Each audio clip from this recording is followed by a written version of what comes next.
The meaning behind the many colors of India's Holi festival by Victoria Finley, Smithsonian.com.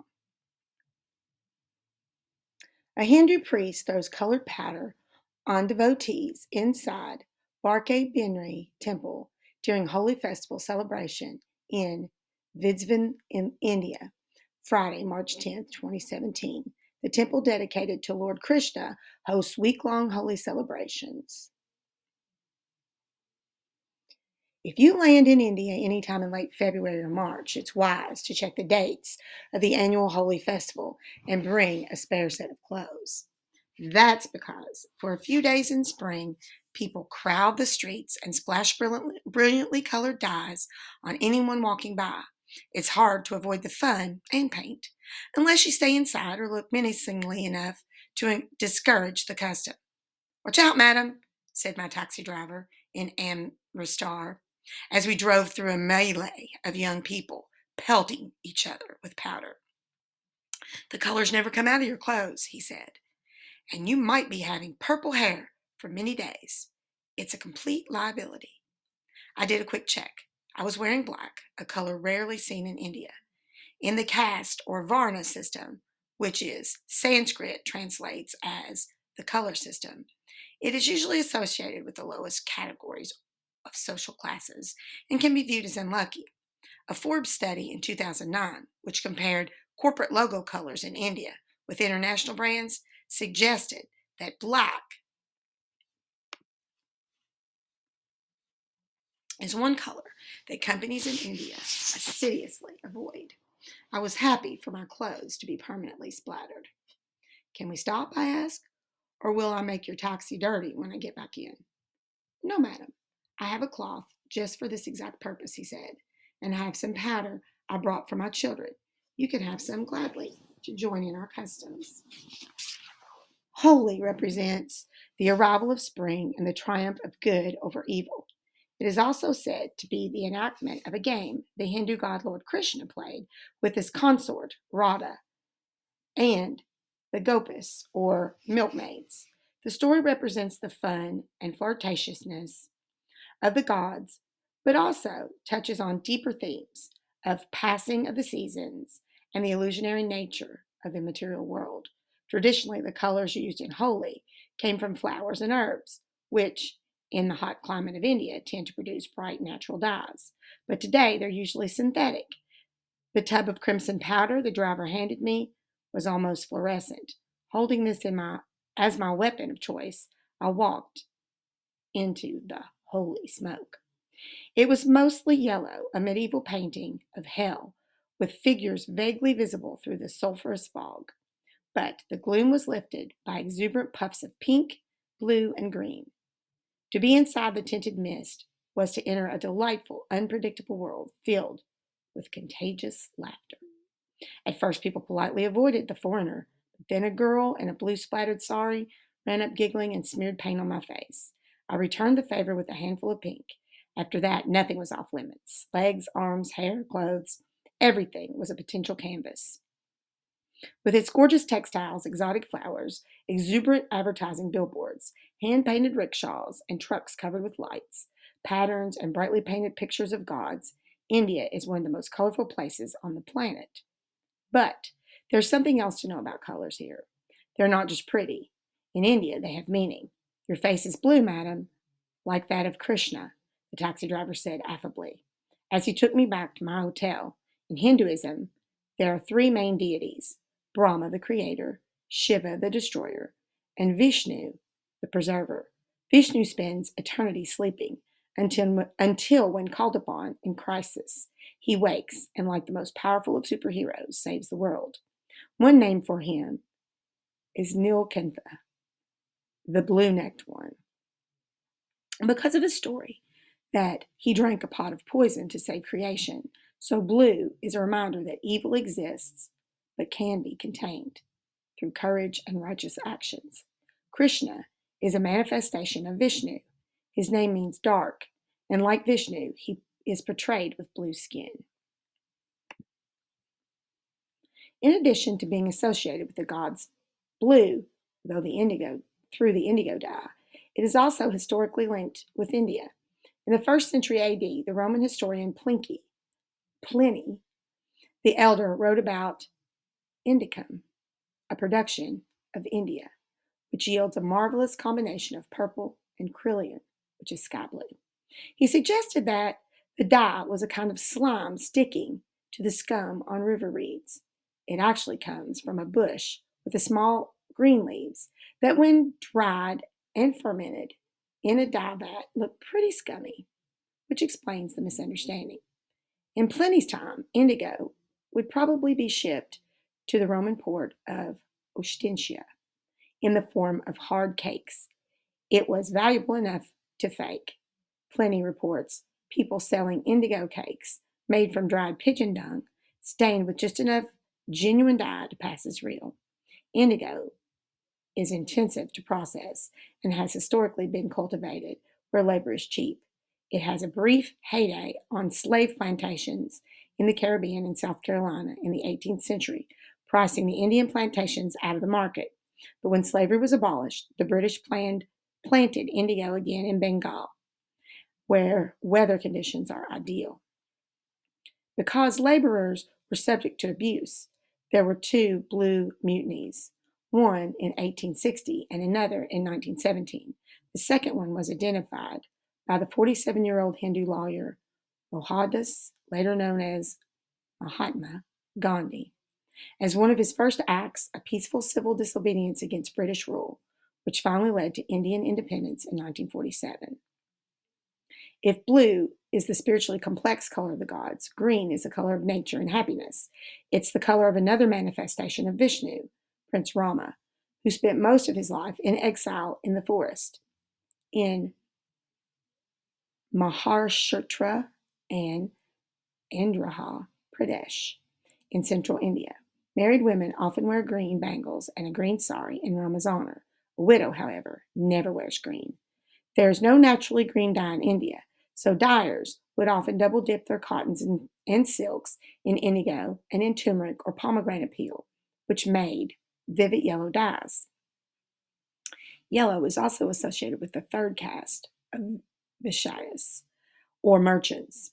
In the 3,500-year-old Rig Veda book of sacred hymns, referred to Lord Vishnu as Tantuvahardram, or weaver, because he is said to have woven the rays of the sun into a garment for himself. He and Krishna are almost always shown dressed in yellow. In paintings of these deities, artists in India sometimes used one of the stranger pigments in history, Indian yellow. Through the 18th and 19th centuries, wooden boxes of this strange scented pigment would arrive at the London docks. When the colormen, whose job was to process and sell paint to artists, pick up the deliveries, they had little idea of how it was made or what it was, just that it made a fairly good watercolor, even though it was rubbish in oil. Perhaps it was urine mixed with turmeric. Speculated amateur artist Roger Dewist in 1786, writing anxiously to friends, wondering how to make these strange cakes into paint. Or perhaps it was the urine of camels, suggested a leading colorman, George Field. Others thought it might come from snakes or buffalo. Then, in 1883, a communication was delivered to the Royal Society of Arts, written by Mr. Mukherjee of Calcutta, present-day Kolkata. He had visited the only place where Indian yellow was sourced, a suburb in Munger, now Munger, in Bihar, about 300 miles north of Kolkata, where he watched cows eating mango leaves and then being encouraged to urinate into a bucket. The process is not unlike milking, but the practice was cruel. The restricted diet left the cows thin and malnourished. Within 30 years or so of that letter, the trade in Indian yellow stopped completely, partly because of tougher rules about animal cruelty, and partly because new, more stable paints were available, and there just wasn't the demand. I visited Munger in 2001 while researching a book about the stories of colors around the world. My translator had not turned up, and unable to speak more than a few words of Hindi, I opted out a ridiculous charade of cows, urine, mango leaves, and paint to a gathering crowd of amused locals. It felt insane to think that any trace of this obscure paint might be found. But when the good natured laughter died down, a young man in black in the back suddenly said in English, "We do not have this paint, but we do have a mango garden." A crowd of excited singing children led me to the walled mango orchard, and like an explorer come finally to the source of a river, I knew I was at the place that for years had provided a mysterious yellow to soldier artists of the British Empire and Hindu artists wanting to paint the garments of Krishna and Vishnu, the elusive color of sunshine. I remember wishing I knew what this oddest of paints had smelled like and thinking I would probably never know. But several years later, in the wonderful old-fashioned L. Colnison and Son art supply shop near British Museum in London, I learned that the store still had a few balls of Indian yellow reserved in small batches for conservators who really needed it. Could I sniff? I asked. The director, Nicholas Walt, opened a jar. It smelled of spices and sunshine and heat and flowers and dust. In a funny way, that jar of Indian yellow smelled absolutely of India. And then there's red. In 1829, a deserter from the army of the British East India Company, traveling in disguise as an American from Kentucky, became the first foreigner to record what he saw in the ruins of Mohenjo-Daro, in what was then the northern India. The deserter, James Lewis, traveling under the alias Charles Mason, was later to become one of Britain's most dedicated archaeologists. But he didn't spot this site in the Indus Valley for what it was, the world's largest Bronze Age urban settlement, and instead thought it was some kind of castle. It wasn't until 1921 that a team of archaeologists did a thorough excavation and, among the artifacts, discovered a fragment of cotton fiber stuck to an ancient silver vase. The fiber, most likely, had been bright red, or perhaps bright orange, or deep purple. It had been dyed from the root of the madder plant. Woven 4,300 years ago, it is the oldest piece of decorated cotton cloth ever found. Its presence, together with dye vats from a similar period found nearby, joyfully suggests that ancient India must have been full of brilliant colors as modern India is. Today, brides and married women wear red. It's the color of weddings and life and festivals and all-around auspiciousness, not just for Hindus, but also for Muslims, Buddhists, and Jains. When a married woman dies, her body is covered with a red cloth, perhaps rather like the one found in Mohenjo-Daro, symbolizing her wedding sari. But a woman who becomes a widow never wears red again, and at her death is covered in white, the color of purity and renunciation. Many people in India mark a red dot, or tilak, on their forehead. The red color is called kumkum and is made from turmeric powder, which is yellow except when mixed with lime, which miraculously turns it to scarlet. It is always put on deities and is a sacred mark of protection. Color is a physical thing, not just a surface, said the British artist Anish Kapoor in a BBC interview, in explaining his bold use of primary colors. It's the sort of interplay between the stiffness of color and its illusory, somewhat evasive other qualities that much of the work is about. You might say something similar about how colors work in India. On the surface, they provide pleasure as well as useful signals of tradition and ritual. But if we're attentive, colors in India also remind us of that which is easy to forget, the evasive nature of matter, and of our own special relationship with light, whatever that light may be. All right, guys, number one, you're going to read the following selection from the article. But when slavery was abolished, the British planted indigo again in Bengal, where weather conditions are ideal. Because laborers were subject to abuse, there were two blue mutinies, one in 1850 and the other in 1917. The second was initiated by the 47-year-old Hindu lawyer Mohandas, later known as Mahatma Gandhi, as one of his first acts of peaceful civil disobedience against British rule, which finally led to the Indian independence in 1947. Which of the following conclusions can be drawn from the selection above? Without religious importance of color in India, there would never have been exports of dyes like indigo. Without India's deep fascination with color, Mahatma Gandhi would have never led the Indian people to independence. The culture of color in India is so important that it has been associated with societal and political changes. The export of indigo led to an increase in influence for the working class in India because of the value indigo for trade. All right, click in the box and place an X to select the appropriate letter that you choose. Read the following sentence from the article. With its gorgeous textiles, exotic flowers, exuberant advertising billboards, hand-painted rickshaws, and trucks covered with lights, patterns, and brightly painted pictures of gods, India is one of the most colorful places on the planet. Which sentence from the article best supports the idea? In the caste or Varna system, which in Sanskrit translate as the color system, is usually associated with the lowest categories of societal classes and can be viewed as unlucky. In the 1st century AD, the Roman historian Pliny the Elder wrote about indicum, the production of India, which yields a marvelous combination of purple and Criollan sky blue. But when the good-natured laughter died down, a young man at the back suddenly said in English, "We do not have this paint, but we do have a mango garden." Woven 4,300 years ago, it is the oldest piece decorated cotton cloth ever found.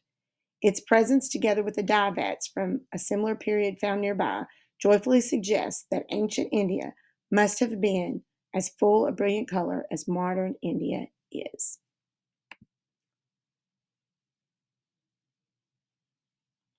Once again, guys, there will be boxes added. Miss Thomas forgot to add them to this part. Number 3, read the following central idea statements. Central means main. India has often been associated with colors by people around the world because its export of exotic dyes. Number 2, color is an elusive concept that gives people insights into their relationships with nature and light. Number 3, indigo was a dye made from a type of slime that was found on the surface of Indian rivers. Number 4, colors of India have specific meanings and are often associated with Hindu gods. Which of the options accurately reflect the central idea of the article?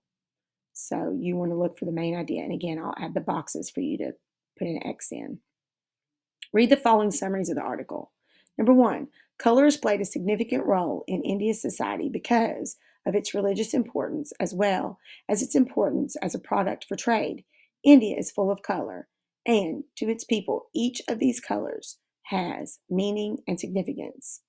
Number 2, color is an important part of Indian society because it has created a unique culture that is more interesting than other modern cultures. The use of symbolic color in clothing and paint creates a deep relationship with religion that is unsurpassed in the region. Which summary provides an objective, accurate summary of the article and why? A. Summary 1, because its reference to religious significance of color, which is the most important element of color in India. B. Summary 1, because it explains different reasons that color is important in India and shows that it is embedded in cultural symbolism. C. Summary 2, because it shows the reason that India's relationship with color makes it a richer culture and more spiritual place. D. Summary 2, because it compares India's important relationship with color and color's lack of importance in other parts of the world. And again, I'll add the boxes. All right, at the top, you have a brief description of what main idea is. It tells you main idea is the most important idea about the topic and the text you're reading. Details support and prove the main idea. We're not reading a fiction text, we're reading nonfiction. So it says to ask yourself, what does the author want me to know about the topic? Look at the headings, look at the first and last sentences in the paragraph. So what you're going to do, and some of this you already have from your questions, you're going to click, the text box will come on, you'll type what the topic is. It's like a title, like a 2 or 3 word phrase that kind of tells us what the article's about. Then you're going to type a main idea sentence or central idea sentence, which tells us mostly what the article is about. This can usually be found at the beginning of the article, in the first paragraph, and in maybe the first sentence, but look at the headings and subheadings to help you, and then it's usually restated in the last paragraph. And then there are 3 detail boxes. You're going to, again, you click in these so you can type, but you pick 3 details of your choice from the article that support what you say the main idea is.